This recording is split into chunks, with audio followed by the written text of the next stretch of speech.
Welcome and welcome again. This is David Anthony here from Magic8-SEO for another 2-minute tip snip. Today basically what I'd like to do is cover off about keywords so that you can actually understand a little bit more about the keyword aspects that can be embedded inside the SEO for WordPress. But just a little quick one or 2 second plug. I don't often do this, but a lot of companies actually don't have the time or resources to actually add new content to their blogs. We do offer an SEO content service, and it's a very reasonable rate and at a great package. So do check that out on our website.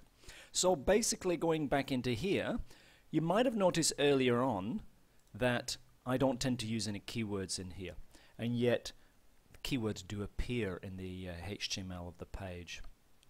Now the reason why I don't put any keywords in here is that Google and none of the search engines pay any attention to them anymore. But some people love to see keywords in here, so we do actually pre-prime the actual whole blog with some specific keywords. And again, if you're going to use keywords, don't use more than 2 or 3, because even though the search engines don't use them, Google is probably guaranteed to mark you down if you spam this area by putting 20, 30, 40 keywords in here. So important to remember, you don't need to use them. If you do use them, just use 2 or 3. Make sure the keywords are relative to the page if you are going to use them. And where it actually sits inside the service is, if you want to change them, the default, you can actually come into settings, and down at the bottom here under the actual SEO pack you can click on that, which will actually take you into this area here, and there's the home description. Here's the actual keywords. So if you don't actually put any settings on any of your pages, these are the default settings that will be taken for the whole of the site.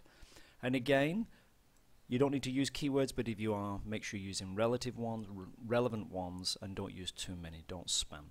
So that's another 2-minute tip snip from David Anthony from Magic8-SEO. You have a great day, and thank you very much, and we'll look forward to seeing you again soon.